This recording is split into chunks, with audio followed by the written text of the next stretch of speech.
Merci d'être là.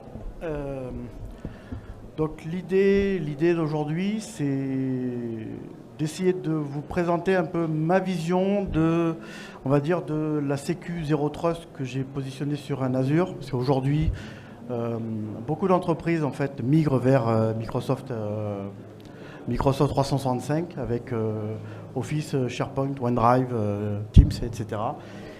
Et la problématique de ça, c'est que souvent, en fait, on migre et on laisse les utilisateurs open, c'est-à-dire que derrière, les utilisateurs vont créer des partages, vont partager des documents confidentiels à l'extérieur, des partages publics, des partages qui vont rester à très très longtemps. Et derrière, le RSSI ou le responsable de la data va devoir courir derrière les collaborateurs pour fermer les partages, savoir pourquoi ça a été publié, ça demande du temps, de l'argent et tout ce qui s'ensuit. Donc là, je vais vous présenter quelque chose qui peut être mis en anticipé de ce travail-là et qui vous permettra de limiter énormément votre travail a posteriori. Ouais, alors moi je suis Christophe Berriol, je suis le RSSI du groupe Transgourmet France. Donc Transgourmet France, c'est du transport agroalimentaire pour on va dire tout ce qui est restauration hors foyer. Donc tout ce qui va être restaurant, tout ce qui va être restaurant d'entreprise, tout ce qui va être hôpitaux, maisons de retraite, écoles, prisons, enfin voilà, etc. C'est un groupe qui fait 2 milliards de chiffres par an sur la France, qui fait 3400 ou 3500 collaborateurs, voilà, en fonction des fluctuations saisonnières, sur toute la France, sur 40 entrepôts. Et donc bonjour à tous, Valentin Vinance, moi je travaille sur la partie avant-vente chez Fortinet. Et donc j'ai eu la chance d'accompagner Christophe dans ses nombreux projets avec Fortinet. Donc voilà le but un peu, c'est la maîtrise des accès au sein d'Azure. Donc aujourd'hui, le vol de la data est passé largement, enfin depuis déjà 1 ou 2 ans, largement devant le ransomware. Beaucoup d'entreprises maintenant se protègent, ont des PCA, ont des protections. Donc le ransomware, c'est devenu quelque chose qui est devenu plus difficile. Ça demande plus de travail pour les hackers. Donc ils vont sur la facilité qui va être le vol de data. Et pour moi, l'Azure aujourd'hui, la migration vers l'Azure, c'est une porte ouverte et très facile. Voilà. La priorité pour moi doit être donnée au pilotage en amont de la migration dans l'Azure.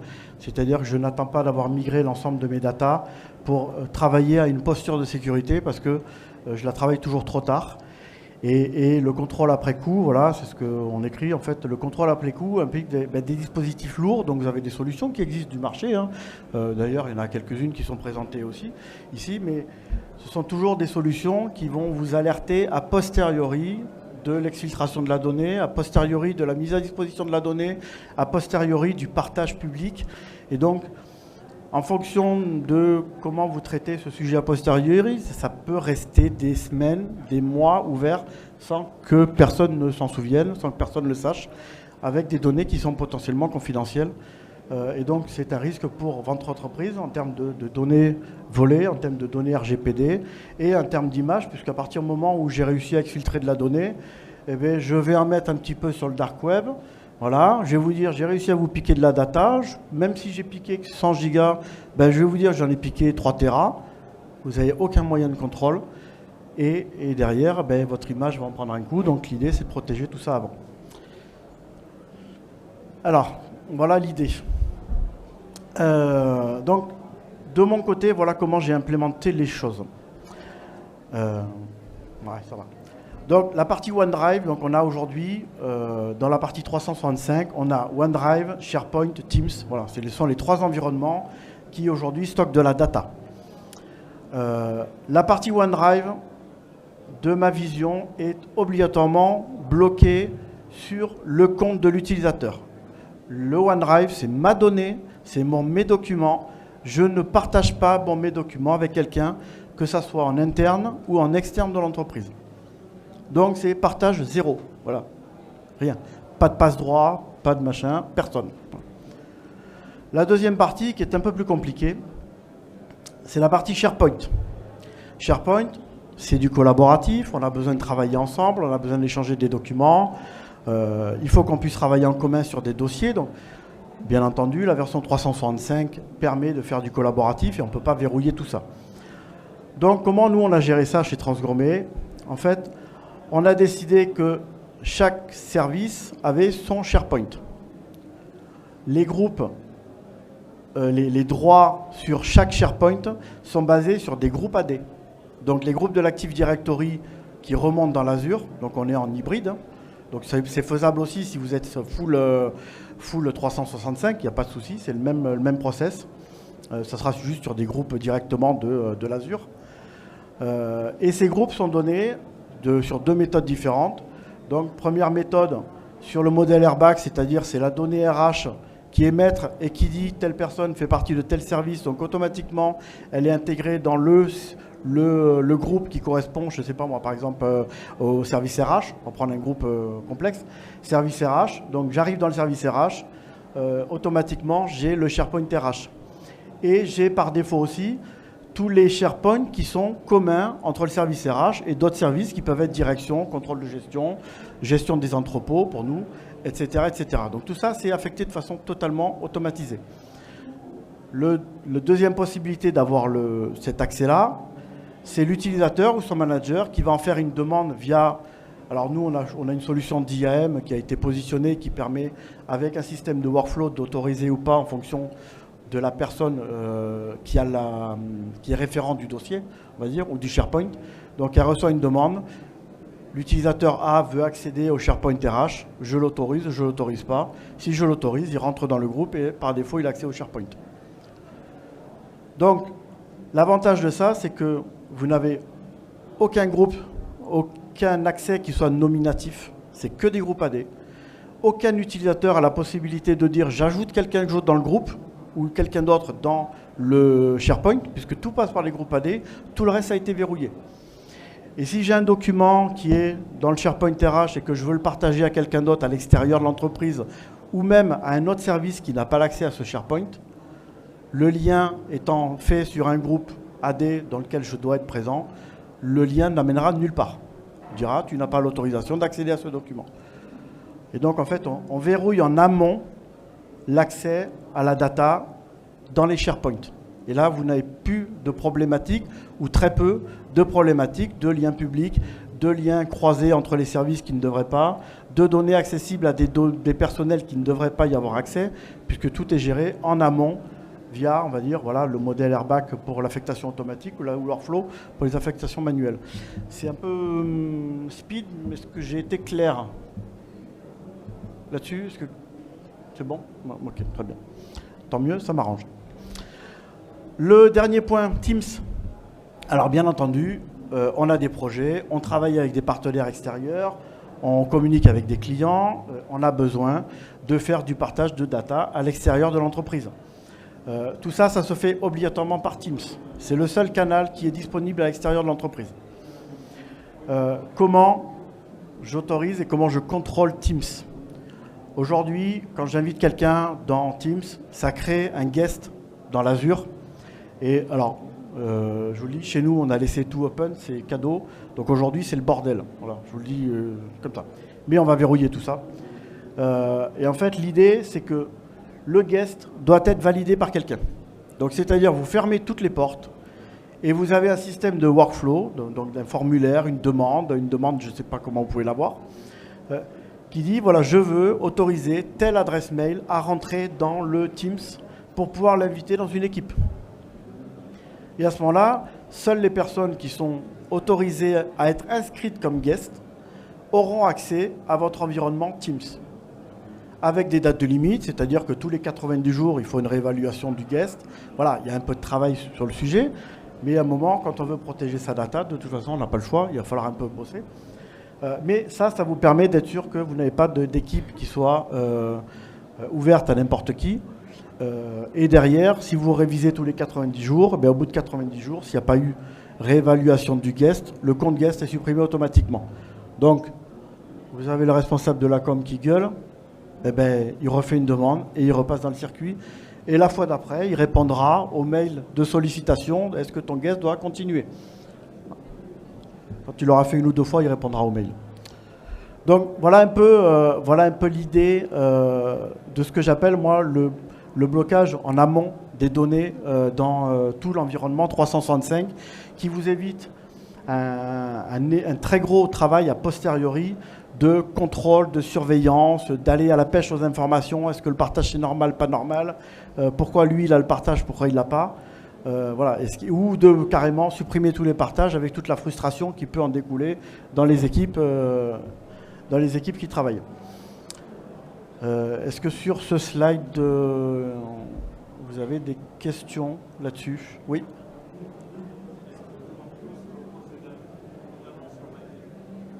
Alors, les workflows, nous, les workflows tels qu'on les a montés, en fait, intègrent automatiquement la personne dans l'AD quand on a... alors, soit dans l'AD pour la partie, on va dire, OneDrive SharePoint, soit dans la partie Azure, puisque les guests sont dans l'Azure, on crée automatiquement le compte dans l'Azure à la validation du workflow. Voilà, on a pris un outil qui le fait tout seul, voilà. Mais ça se développe aussi, c'est une question de choix.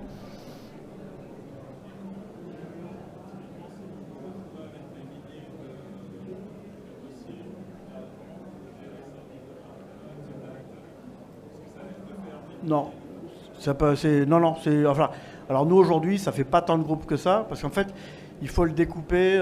Si vous voulez, on va dire une dizaine de grosses filières, voilà, et on a une vingtaine d'entrepôts. Dans chaque entrepôt, on a une vingtaine de métiers. Donc, on va dire que, voilà, on va atteindre, je sais pas moi, on doit avoir 400 groupes peut-être, mais une fois qu'ils sont implémentés, en fait, il faut aller voir chaque responsable filière, chaque responsable métier. Et par contre, il faut avoir aussi une démarche de leur dire, on ne crée pas un groupe avec une personne pour un fichier. C'est le moment, il ne faut pas rêver non plus. Vous allez voir, parce que derrière, si on fait ça, derrière, il va falloir qu'ils bossent. Et vous allez comprendre au prochain slide. Qui est celui-là? Voilà. Et alors celui-là, l'avantage, c'est que ce n'est pas vous qui bossez, c'est eux. Parce que chaque groupe SharePoint qui donne accès à un dossier a un référent métier. La seule personne qui est habilitée, alors c'est notre vision, hein, chaque entreprise a la sienne, hein, voilà.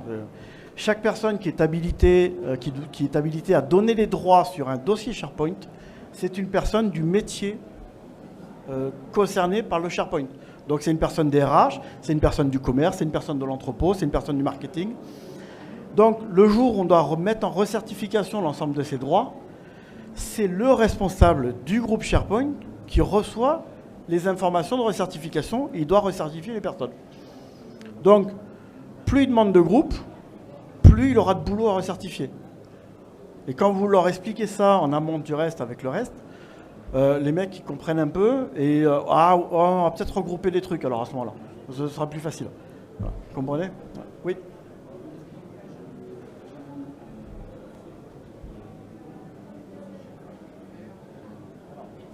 Alors ça on ne l'a pas. Alors qu'est-ce qui empêche un utilisateur de déplacer? Alors aujourd'hui, on ne l'a pas, mais on rajoute un outil de contrôle DLP. Voilà, derrière, on aura un outil de contrôle DLP avec du cryptage pour les données confidentielles, voilà, etc. Et il y aura de l'alerting sur des gens qui exfiltrent des gros volumes de données ou qui prennent de la donnée RH pour la mettre dans un SharePoint qui n'est pas RH, par exemple. Ça, oui, par-dessus, on a du purview qui va. Alors, il est en train de finaliser, mais on met du purview en plus. Voilà. Là, on est vraiment dans le contrôle de l'accès à la data. On n'est pas dans le contrôle de qu'est-ce que je fais de la data. Voilà. Ce que je fais de la data, ça sera du purview et c'est en cours. Voilà. Donc derrière, voilà, chaque groupe Active Directory, en fait, devra être certifié. Alors, pour limiter le travail, ce que nous, on a fait, c'est qu'en fait, je vous ai dit tout à l'heure, il y a deux façons de rentrer dans un groupe. Il y a le modèle airbag, donc c'est-à-dire j'ai le droit parce que j'appartiens au service et que les RH m'ont positionné sur le service qui me permet de rentrer dans le groupe de façon automatique. Et de l'autre côté, j'ai la demande manuelle, donc qui est autorisée par quelqu'un. On considère que ce qui est modèle airbag, ça n'est pas à recertifier parce que c'est de la donnée RH et on considère que la donnée RH, par défaut, elle est juste. Ce qui n'est pas tout le temps le cas, je vous l'accorde, mais à un moment, il faut bien considérer que c'est comme ça. Donc, nous, on considère que la donnée RH, c'est la donnée maître. Donc, s'il se trompe, ça se trompe partout. Voilà. Mais bon, donc, on recertifie que les demandes manuelles. Et donc, derrière, on a un circuit qui prend tous les groupes, qui envoie à chaque référent, tu as une recertification en cours, on fait une recertification annuelle. Voilà la liste des gens qui sont à recertifier dans tel groupe qui donne accès à tel dossier. Voilà. Est-ce que c'est normal qu'elle ait toujours accès? Oui, non. Est-ce que je dois conserver l'accès? Oui, non. Et c'est ça, son information qui fait preuve. Le jour où on est audité, on sort le résultat de la recertification et c'est le référent métier qui doit s'expliquer si jamais il a autorisé quelqu'un qui ne devrait pas, en fonction des règles groupe ou des règles autres, accéder à ces données-là. Après, c'est plus un problème informatique, c'est un problème métier. C'est bon là-dessus? Ça va, 5 minutes, je vais être dans les temps, hein. Dingue. Alors, autre sujet. Parce que donc ça, c'est ce que je vous ai montré avant, c'est l'accès depuis les collaborateurs internes. Voilà. Sauf que l'Azure, eh ben, il n'est pas chez moi, hein, il n'est pas dans mon environnement on-prem, il est stocké chez Microsoft. J'ai une confiance absolue en Microsoft, bien entendu. Hein. Mais n'empêche que j'ai quand même un problème, c'est qu'aujourd'hui, notre accès, nous, se fait donc via du MFA. Donc on a un MFA sur l'ensemble des collaborateurs qui accèdent à l'Azure. Malgré tout, aujourd'hui, le MFA, bon, on le sait, hein, je peux me faire passer pour quelqu'un, je peux... j'ai un hacker dans mon entourage, en fait, puis il vient bouffer à la maison, puis il en profite. Je ne sais pas, hein, c'est tout à fait impossible, c'est pas impossible. Et donc, j'ai pour moi un niveau de sécurité qui est juste le MFA qui n'est pas suffisant. Donc, plusieurs solutions s'offrent à nous.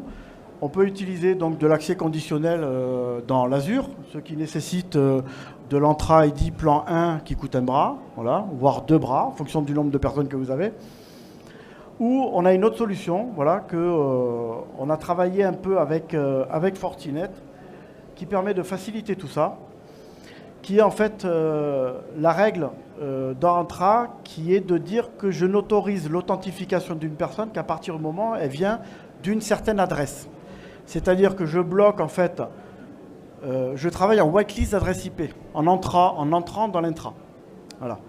Et donc, aujourd'hui, Forti me propose une solution qui est de dire, voilà, je mets du Forti UMS sur l'ensemble de mes équipements. Le Forti UMS est redirigé sur... Tiens, il me semble que j'avais changé ça. Et là, j'avais mis Forti, mais c'est pas grave. Sur un Forti Cloud, donc ils vous présenteront derrière un peu la solution. Et en fait, ce FortiCloud, lui, va me ressortir en IP, c'est une espèce de proxy, en fait, sortant, et il va me ressortir en IP fixe, uniquement sur la partie 365, c'est-à-dire la liaison Entra 365. Voilà. Et à partir de ce moment-là, je vais arriver chez Entra en IP fixe, et Entra va dire, OK, tu viens de cette IP-là, tu as le droit de rentrer. Donc, j'ai le mail, le mot de passe, bon, le compte, le mot de passe, j'ai le MFA, et en plus, je contrôle l'entrée avec l'IP fixe sur un système qui est indépendant de Microsoft, qui est Forti. Ça veut dire que même si mon utilisateur en fait, se fait voler son MFA, derrière, en fait, il pourra ne rien en faire puisque lui n'arrivera pas via le système de Forti. C'est très simple à mettre en place. Non, je ne vais pas vous faire de la pub, j'ai autre chose à faire, je ne fais pas de pub. Non, mais sérieusement, on l'a poké, c'est une bonne solution. Voilà.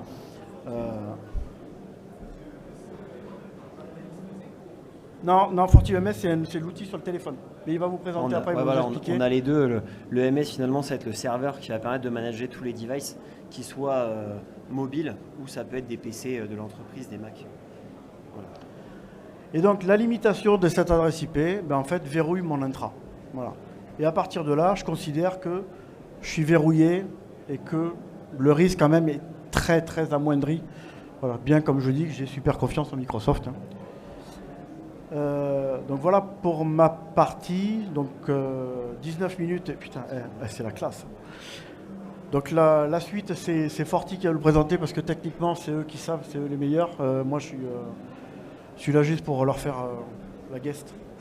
Allez, à toi. Merci Christophe. Donc ouais, dans l'idée, hein, le MS a permis de faire le management des postes, qu'ils soient PC ou Android, donc de pousser les configurations pour venir monter le VPN pour ressortir derrière avec une IP fixe, et ça peut permettre derrière de mettre en place des mécanismes de ZTNA, donc d'évaluer la conformité du poste pour donner accès ou non à intra dans le cas de Christophe, mais ça peut être aussi sur des applications métiers, des applications internes et qui sont hébergées derrière un firewall. Donc dans le cas de Transgourmet, la solution qui a été proposée, c'est FortiGate as a Service. Donc, l'idée de la solution, c'est de fournir un hardware qui peut être soit un FortiGate, dans le cas du firewall. Donc, on propose 3 modèles, le 91G, le 901G et le 3501F. Et l'idée, c'est d'avoir des firewalls FortiGate, hébergés dans des data centers en propre chez nous, chez Fortinet. Et derrière, on va donner accès aux clients à l'interface graphique et à la CLI. Donc, une fois que le service est pris, et en fait, Fortinet n'a plus accès au device. Ça devient le device du client le long de la souscription. Donc, on est sur un modèle OPEX. Donc, l'avantage, c'est qu'on peut avoir une souscription au mois. D'accord ? Donc, si jamais il y a besoin, par exemple, de monter en charge, vous avez un 91G, vous avez besoin pendant un mois, parce que c'est une période un peu compliquée en termes de trafic, d'avoir quelque chose de plus performant, vous pouvez passer sur un 901G. Ensuite, on a pas mal de POP, et ça fait que augmenter en termes de couverture sur le globe. On a également ajouté la partie FortiManager, donc pour tout ce qui est management des FortiGates de façon centralisée, mais encore une fois, c'est un hardware qui est hébergé chez Fortinet, et dans le futur, on prévoit de mettre la partie FortiAnalyzer.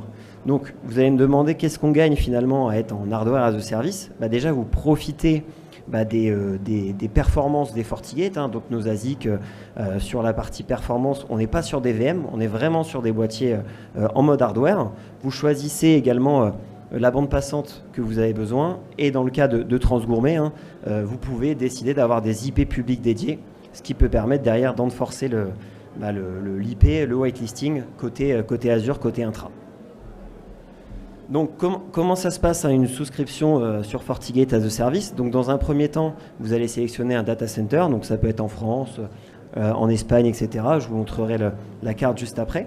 Vous choisissez le modèle. Donc là, aujourd'hui, on en a 3, mais ça va. On a comme objectif d'augmenter la gamme disponible pour répondre à plus de besoins.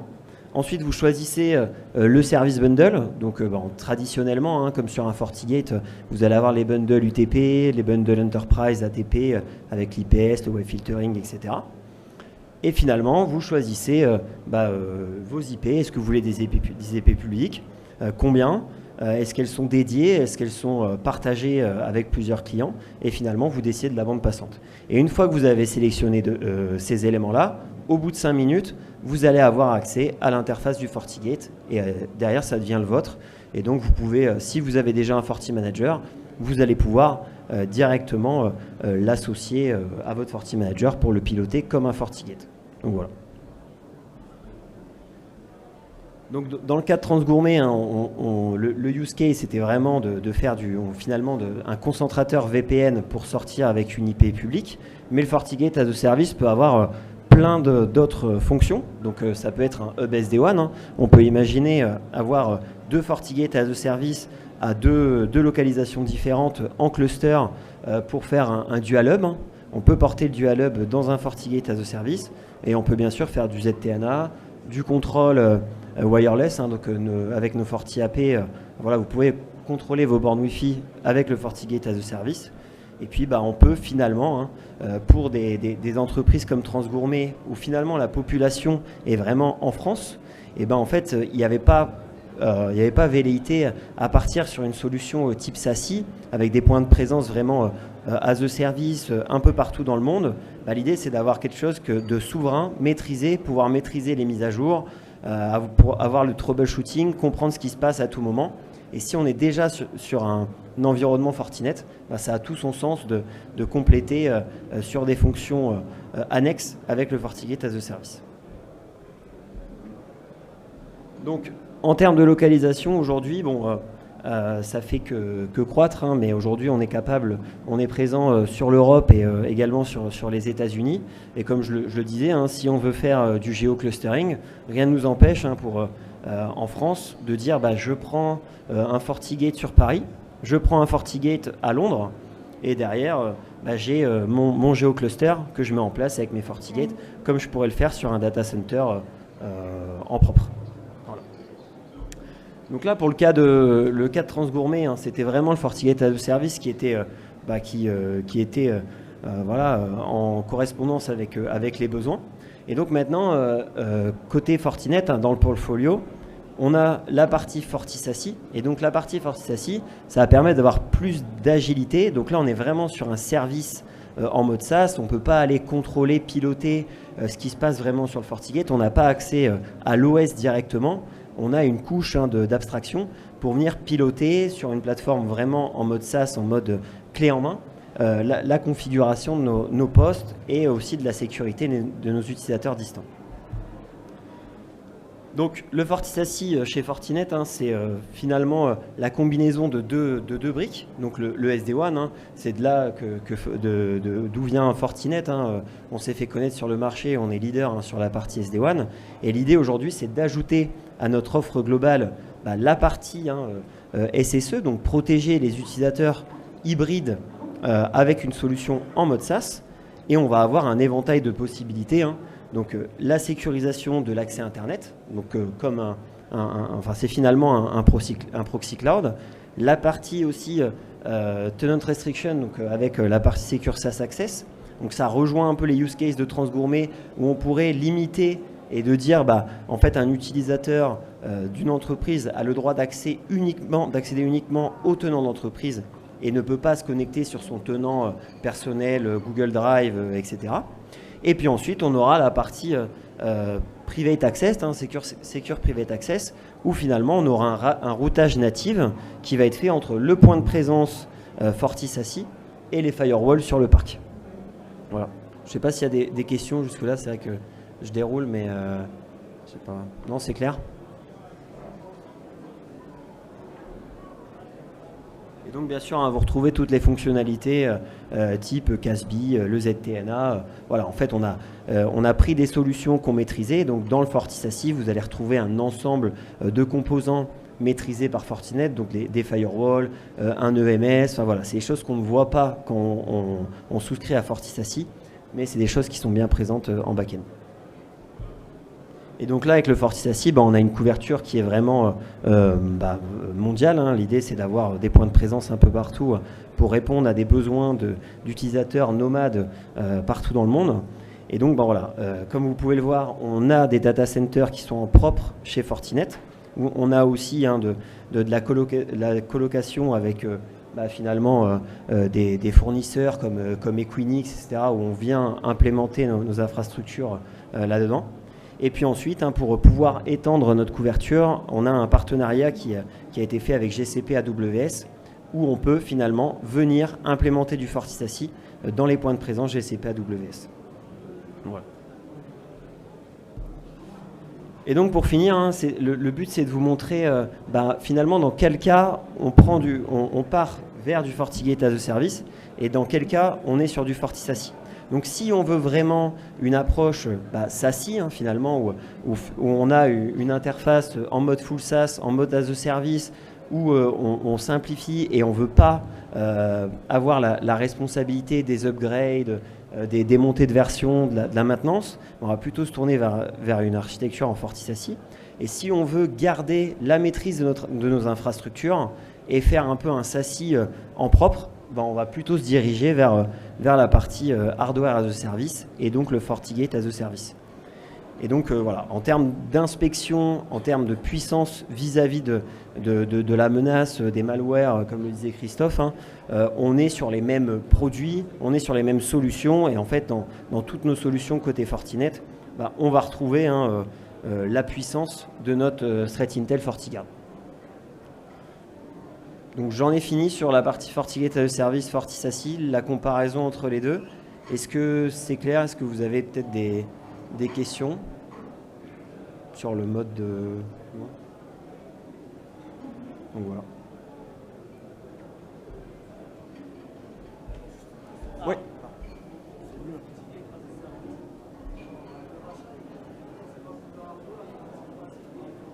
Alors si en fait c'est des hardware derrière, mais on peut bien sûr prendre un cluster. Voilà. Et ça devient en fait le cluster de soit 81G, 901G ou 3500F. C'est une option en fait qu'on peut choisir. On peut être en standalone ou on peut être en cluster.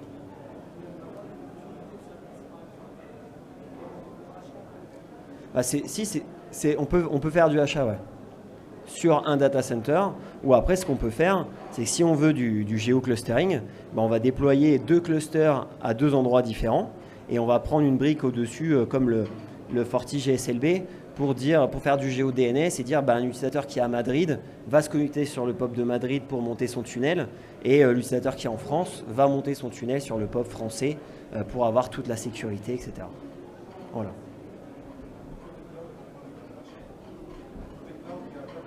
Enfin, si, c'est du achat, mais c'est natif dans la solution, dans les mécanismes de virtualisation et d'hébergement.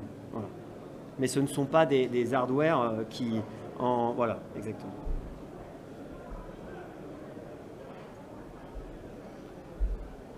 Donc voilà, après là ça c'est la conclusion, voilà, voilà. Pour moi la sécurité de l'Entra doit être une priorité de l'ensemble des RSSI. L'attaque n'est pas que le ransomware. Aujourd'hui, l'attaque est beaucoup le vol de la data et où que soient positionnés vos data, surtout lorsque les utilisateurs ont la possibilité de faire tout et n'importe quoi et qu'on leur laisse cette possibilité-là. Voilà. Donc, écoutez, prenez les devants, soyez fermes, mettez en place tous les verrous et si possible, ce que j'espère pour vous, c'est faites-vous accompagner par votre direction qui doit être le moteur de cette décision-là, parce que si la direction de votre groupe regarde ça d'un œil très léger ou dit écoute arrête de nous emmerder, on a du business à faire, vous ne pourrez pas appliquer ces protocoles-là, bien entendu. La direction de votre groupe doit être derrière vous, devant vous, vous soutenir, et ça doit être les premiers à taper du poing sur la table lorsque quelqu'un ne veut pas suivre la règle. Voilà. Moi je dis ça, je vous avoue que chez nous c'est très très facile. Voilà, parce que la cybersécurité, c'est un sujet, on va dire, top priorité, mené par la direction France et la direction Europe. Donc quand on impose quelque chose, quel que soit le niveau de la personne en intérieur, même le président, tout le monde s'y plie. C'est facile. Voilà, c'est facile. Je sais que c'est pas tout le temps comme ça, mais vous avez des billes là pour essayer de mettre en place des choses qui peuvent être facilitantes. Voilà. Bon, écoutez, on vous libère et puis merci d'être venu, c'était très sympathique. Merci à tous. Merci.